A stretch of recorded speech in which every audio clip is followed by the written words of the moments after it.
کلی کے ساتھ ہی ناک میں بھی پانی چڑھایا، دونوں ایک چلو کے ساتھ. یہ ہے ایک طریقہ، اور اس میں جو اسناد ہیں وہ زیادہ مضبوط ہیں اور بہتر طریقہ یہ ہے. دوسرا طریقہ، دونوں کاموں کے لیے علیحدہ علیحدہ پانی لینا، پہلے 3 دفعہ کلی کرنا، پھر 3 دفعہ ناک میں پانی ڈالنا. شقیق بن سلمہ نے کہا کہ میں نے علی اور عثمان رضی اللہ عنہم کو دیکھا کہ انہوں نے اعضائے وضو کو 3 دفعہ دھویا، پھر دونوں نے فرمایا کہ نبی صلی اللہ علیہ وسلم نے اسی طرح وضو کیا تھا، اعضائے وضو کو 3 دفعہ دھویا. اور شقیق نے بیان کیا کہ ان دونوں نے کلی علیحدہ کی تھی اور ناک میں علیحدہ پانی ڈالا تھا. تو یہ طریقہ بھی غیر مسنون نہیں ہے، اگرچہ پہلا طریقہ زیادہ بہتر ہے. اس حدیث کو حافظ زبیر علی زئی نے حسن لذاتی ہی کہا ہے. علم الحدیث اگر آپ نے پڑھا ہو تو اس میں حسن اور حسن لذاتی ہی اور حسن لغیری ہی، حسن کی 2 قسمیں آتی ہیں نا. ناک میں اچھی طرح پانی چڑھانا. لقیط بن صبرہ سے روایت ہے، وہ کہتے ہیں کہ میں نے کہا اے اللہ کے رسول مجھے وضو کے بارے میں بتائیں، تو آپ نے فرمایا وضو خوب اچھی طرح کیا کرو اور انگلیوں کے درمیان خلال کیا کرو اور ناک میں خوب پانی چڑھایا کرو، سوائے اس کے کہ تم روزے سے ہو.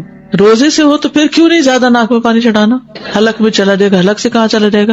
پیٹ میں. تو کوئی چیز جو پیٹ میں اترے اس سے روزہ خراب ہو جاتا ہے. اچھا، اب یہ جو دونوں طریقے میں نے آپ کو بتائے ہیں، کلی اور ناک میں پانی ڈالنے کے اور صاف کرنے کے، یہ اس لیے بتانا ضروری تھا کہ آپ ان میں سے جو بھی طریقہ اختیار کریں وہ آپ کی چوائس پر ہے. لیکن ہم بہت جلد ججمنٹل ہو جاتے ہیں اور دوسروں کو غلط ثابت کرنا شروع کر دیتے ہیں. تو اگر علم ہوتا ہے تو پھر انسان سے یہ نقص دور ہو جاتا ہے اور دین میں ایک وسعت بھی آتی ہے. بہت سے جھگڑے تو وہیں شروع ہو جاتے ہیں، میاں بیوی کا جھگڑا ہو یا کہیں لوگوں کے درمیان آپ وضو کر رہے ہیں اور کچھ نہیں تو بدگمانی لے کے تو ضرور اٹھیں گے کہ کیسے جاہل لوگ ہیں، انہیں یہ نہیں پتا کہ کلی کیسے کرتے ہیں. خصوصاً جب آپ حج پہ جاتے تو اس وقت تو خوب موقع ملتا ہے کیونکہ آپ بہت حد تک پرائیویسی رکھ ہی نہیں پاتے. وہاں تو وضو بھی آپ کو لوگوں کے سامنے کرنا اور نمازیں بھی لوگوں کے سامنے پڑھنی ہے. سارا وقت لوگوں کی گفتگو بھی مذہبی ہوتی ہے، تو مذہبی گفتگو میں عموماً پھر جھگڑے والے پہلو زیادہ ہوتے ہیں. تو اگر آپ کو پتا ہوگا بھائی اس کی گنجائش ہے تو پھر آپ دوسروں کی زیادہ خبر نہیں لیں گے. ناک جھاڑنا.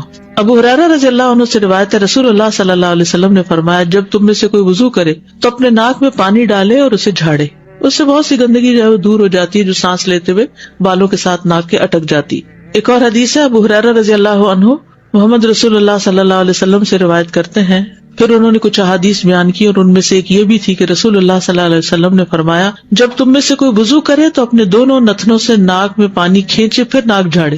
تو پانی کھینچنا جو ہے یہ بھی بہت سی بیماریوں کا علاج ہے. خاص طور پر ایک چھوٹا سا ٹوٹکا ہے کہ جب زکام شروع ہو رہا ہو یا ایون بہت بہہ بھی رہا ہو تو دوائیوں سے اس کو زیادہ اتنا فائدہ نہیں ہوتا کیونکہ جو ایک شروع ہو گیا ہے اس نے اب اپنے انتہا کو پہنچنا، لیکن کمفرٹ کے لیے انسان کچھ چیزیں کرتا ہے. تو اگر آپ اس میں بھی پانی خوب ناک میں چڑھا کے ناک صاف کرتے ہیں تو بہت جلدی آرام آ جائے گا آپ کو انشاءاللہ. اول تو یہ کہ اگر عمومی عادت ہے ناک پراپر صاف کرنے کی تو یہ جو ENT کے امراض ہیں ان سے آپ بچ جائیں گے انشاءاللہ. جو شخص ہر روز صبح حلق تک مسواک سے اپنا ٹوتھ برش سے نہ کریے گا، حلق تک اپنا سب کچھ صاف کرتا ہو اور ناک اچھی طرح صاف کرتا ہو تو اس کو ایسی بیماریاں لگیں گی کم. اور اگر ہو گئی ہے کوئی اور کرنا شروع کر دیں تو انشاءاللہ تعالی افاقہ بھی جلد ہوگا، کیونکہ ہمارا دین جو چیزیں ہمیں بتاتا ہے نا اس میں ہماری آخرت کے ساتھ ساتھ دنیا کا بھی فائدہ ہے. بائیں ہاتھ سے ناک جھاڑنا، یعنی پانی ڈالیں گے دائیں ہاتھ سے. تو اس دن کسی نے سوال کیا تھا پانی ڈالیں گے دائیں ہاتھ سے اور ناک جھاڑیں گے بائیں ہاتھ سے، کیونکہ جب آپ ڈال رہے ہیں نا پانی تو اس میں کوئی حرج نہیں ہے، آپ کا ہاتھ گندا نہیں ہوتا، لیکن جب آپ جھاڑتے ہیں تو گندا ہوتا ہے. تو ہر گندے کام کے لیے لیفٹ ہینڈ رکھا گیا. حضرت علی سے مروی ہے انہوں نے وضو کا پانی منگوایا، پھر اس سے کلی کی اور ناک میں پانی چڑھایا اور اپنے بائیں ہاتھ سے جھاڑا. بس انہوں نے اس طرح 3 مرتبہ کیا اور پھر فرمایا یہ ہے اللہ کے نبی کا وضو. ٹھیک ہے صلی اللہ علیہ وسلم. کلی یا ناک دھوئے بغیر وضو مکمل نہیں ہوتا. ٹھیک ہے. شیخ صالح الفوزان کہتے ہیں جو اپنا چہرہ دھو لے لیکن کلی کرنا اور ناک میں پانی ڈالنا چھوڑ دے یا ان میں سے کسی ایک کو بھی ترک کر دے تو اس کا وضو صحیح نہیں ہوگا، کیونکہ منہ اور ناک چہرے میں شامل ہے. جب قرآن میں آتا ہے نا اپنا منہ دھو لو یعنی چہرہ دھو لو، تو یہ منہ بھی چہرے کے اندر ہی ہے نا، چہرے کے ساتھ ہی ہے، یہ الگ تو نہیں کوئی چیز. اسی طرح ناک بھی چہرے کے اندر ہی شامل ہے. اور نبی صلی اللہ علیہ وسلم نے کلی بھی کی اور ناک میں بھی پانی چڑھایا. تو اب آپ کو کلی اور ناک میں پانی چڑھانے کا طریقہ آ گیا. دونوں طریقے ہیں. افضل طریقہ ایک ہی چلو سے ہے، لیکن اگر آپ کو بچپن سے عادت پڑی ہوئی تو 60 سال کی عمر میں شاید عادت تبدیل کرنا مشکل ہو، مگر کچھ لوگ واقعی محنت کرتے ہیں اور وہ کرتے کرتے کرتے کامیاب ہو جاتے ہیں، کیونکہ پرانی عادتوں کو بدلنا ایک بڑا مشکل کام ہوتا ہے. ہم عادت کے غلام ہوتے ہیں، ہم سوچتے تھوڑی ہیں، ہم وہ اچانک کرنا شروع ہو جاتے ہیں. اور روٹین میں وضو چکے دن میں 5 دفعہ کرنا ہوتا ہے، اتنا مشینی وضو ہے ہمارا کہ اس میں ہم ذرا بھی سوچتے نہیں ہیں، یہ ٹھہرتے نہیں ہیں، بس جلدی جلدی کر کے باہر آ جاتے ہیں. تو ایسی صورت میں انسان اگر عادت ڈالے تو انشاءاللہ یہ افضل وضو ہے دوسرے سے. چوتھی چیز ہے چہرہ دھونا. یا ایھا الذین آمنوا اذا قمتم الی الصلاۃ فاغسلوا وجوہکم، اے لوگوں جو ایمان لائے ہو، جب تم نماز کے لیے اٹھو تو اپنے منہ دھو لو، یعنی چہرہ. اب یہ چہرہ کہاں سے کہاں تک ہے؟ یہ جہاں سے آپ کے بال شروع ہو رہے ہیں نا، یہ پورا ماتھا چہرے میں شامل ہے.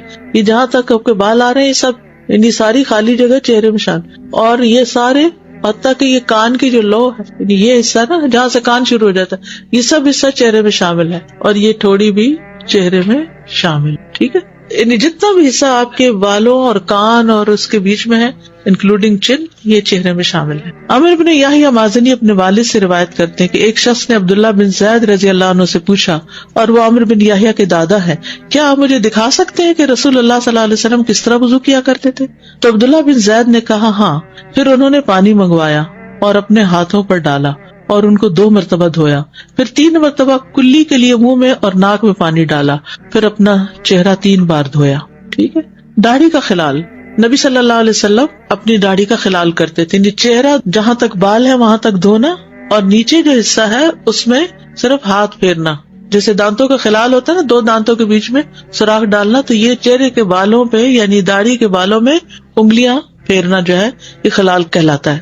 انس یعنی ابن مالک رضی اللہ عنہ سے روایت ہے کہ رسول اللہ صلی اللہ علیہ وسلم جب وضو کرتے تو پانی کا ایک چلو لے کر اپنی ٹھوڑی کے نیچے داخل کرتے، چن کے نیچے داخل کرتے، پھر اپنی داڑھی کا خلال کرتے اور فرماتے مجھے میرے رب عز و جل نے ایسے ہی حکم دیا ہے. تو خواتین جو ہے وہ ٹھوڑی کو دھوئیں گی، یعنی ٹھوڑی انکلوڈنگ ہے. بازو دھونا. وَأَيْدِيَكُمْ إِلَى الْمَرَافِقِ، اپنے ہاتھ کوہنیوں تک دھو لو.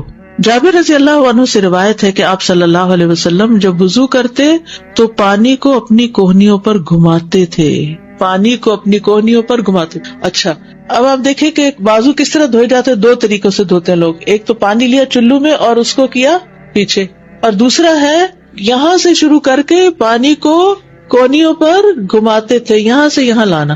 تو آپ دیکھیں کہ میل کس طرف کو نکلے گی، پھر ہاتھوں سے باہر نکل جائے گی. اور اگر آپ یوں کر رہے ہیں تو ساری میل پیچھے کوہنیوں میں آ کے جمع ہو جائے گی. ڈائریکٹ ٹیپ کے نیچے سے بھی آپ کر سکتے. اور اگر آپ نے جیسے چلو بھرا ہے اور چلو کے ذریعے یا جیسے لوٹا ہے تو لوٹے سے بھی آپ اوپر سے ڈالیں، ٹھیک ہے، اور پھر رکھ کے اس کو مل لیں. اور اگر ٹیپ کے نیچے تو بہت ہی آسانی ہے. اور اگر چلو ہی کہیں سے لے کے بھر رہے ہیں تو ڈال کے وہاں تک لے جا کے تو اس کو گھما کے واپس لائیں. اس پانی صرف یہاں تک نہیں کرے بلکہ گھما کے واپس لائیں. نعیم بن عبداللہ مجمر سے روایت ہے، انہوں نے کہا میں نے ابو ہریرہ رضی اللہ عنہ کو وضو کرتے دیکھا. انہوں نے اپنا چہرہ دھویا اور اچھی طرح وضو کیا، پھر اپنا دایاں بازو دھویا حتیٰ کہ اوپر بازو کی ابتدا تک پہنچے. اوپر بازو کی ابتدا، ٹھیک ہے.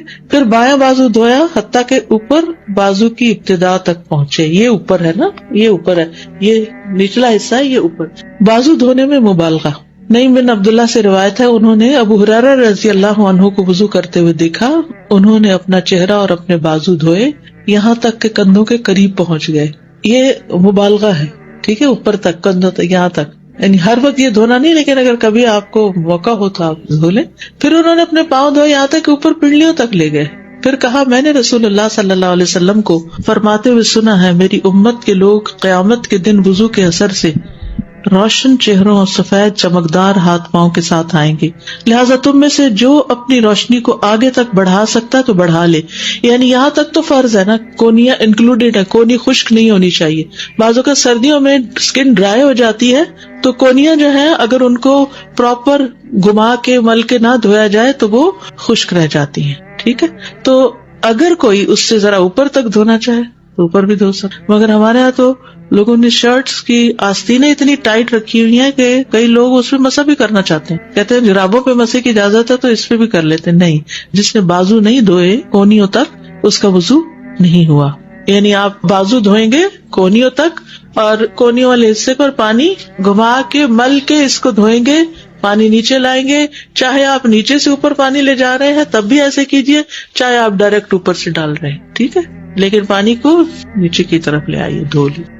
نمبر 6، مسح کرنا، وَامْسَحُوا بِرُؤُوسِكُمْ، اپنے سروں کا مسح کرنا۔ یہ جو ہے نا، اس میں لوگوں کے بہت سوال ہوتے ہیں۔ سر کے مسح کے مختلف طریقے۔ پہلا طریقہ، دونوں ہاتھوں کو سر کے اگلے حصے سے، دونوں ہاتھ، یہ پورے ہاتھ ہیں، اگلے حصے سے پیچھے لے جانا، پیچھے سے آگے لانا، یہ ایک طریقہ ہے، ٹھیک ہے۔ صحیح بخاری کی روایت ہے، عامر بن یحییٰ المازنی اپنے باپ سے روایت کرتے ہیں کہ ایک آدمی نے عبداللہ بن زید سے پوچھا، کیا آپ مجھے دکھا سکتے ہیں کہ رسول اللہ صلی اللہ علیہ وسلم نے کس طرح وضو کیا ہے؟ عبداللہ بن زید نے کہا ہاں، تو انہوں نے وضو کا پانی منگوایا، تو جب سر کا مسح کرنے لگے تو اپنے دونوں ہاتھوں سے سر کا مسح کیا، اس طور پر کہ اپنے ہاتھ پہلے پیچھے لائے پھر آگے لے گئے۔ مسح سر کے ابتدائی حصے سے شروع کیا، پیچھے سے نہیں شروع کیا، آگے سے شروع کیا، پھر دونوں ہاتھ گدی تک، گدی کہتے ہیں گردن کا جو اوپر والا حصہ ہوتا ہے، گدی تک لے جا کر وہیں سے واپس لائے جہاں سے مسح شروع کیا تھا، پھر پیر دھوئے، ٹھیک ہے۔ مقدام بن مادی کرب سے روایت ہے، وہ بیان کرتے ہیں کہ میں نے رسول اللہ صلی اللہ علیہ وسلم کو وضو کرتے ہوئے دیکھا، جب آپ سر کے مسح پر پہنچے تو آپ نے اپنی دونوں ہتھیلیاں سر کے شروع میں رکھی، سر کے شروع میں رکھی، انہیں گدی تک سر پر پھیرا، پھر انہیں وہیں سے واپس لے آئے جہاں سے شروع کیا تھا۔ یہ ایک طریقہ ہے۔ دوسرا طریقہ، سر کے اگلے حصے سے شروع کرتے ہوئے بالوں کی سمت میں سارے سر کا مسح کرنا، اس طرح کے بالوں کی ہیئت تبدیل نہ ہو، یعنی یوں کر کے نیچے تک لے جانا، نہیں ضروری ہے کہ اس طرح لے جانا، بلکہ اگر آپ نے رائٹ لیفٹ کیا ہو نا، یعنی یہاں رکھ کے سارا، لیکن سارا سر کور ضرور ہو، ٹھیک ہے، اوکے۔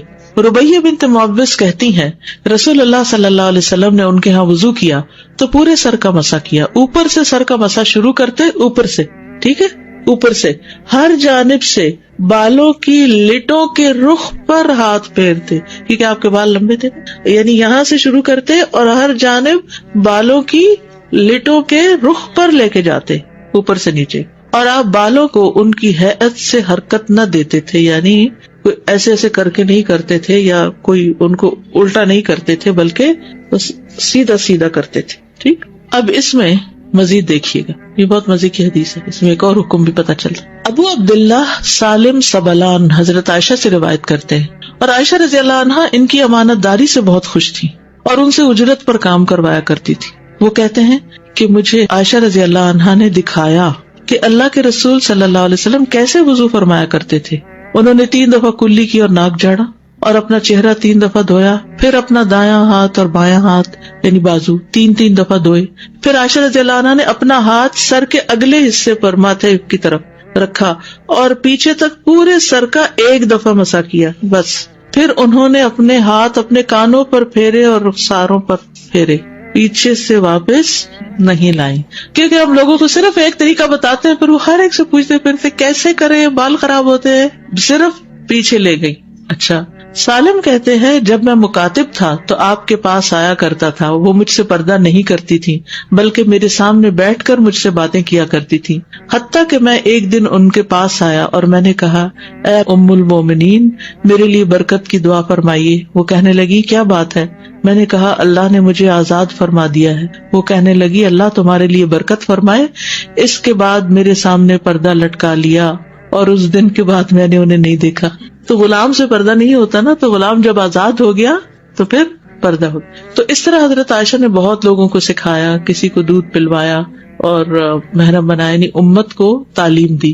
تو اپنے بچوں کو بھی آپ وضو کر کے دکھا، یعنی کہ واش روم میں جب منہ اس طرف ہوتا ہے تو کیا دیکھیں کیا کر رہے کیا نہیں، تو آپ بیٹھ کے آرام سے جب ریلیکس موڈ میں ہو تو ان سے کہ اچھا کر کے دکھاؤ مجھے، تو کروائیں ان سے، اور پھر ساتھ ساتھ خود کر کے دکھائیں ان کو۔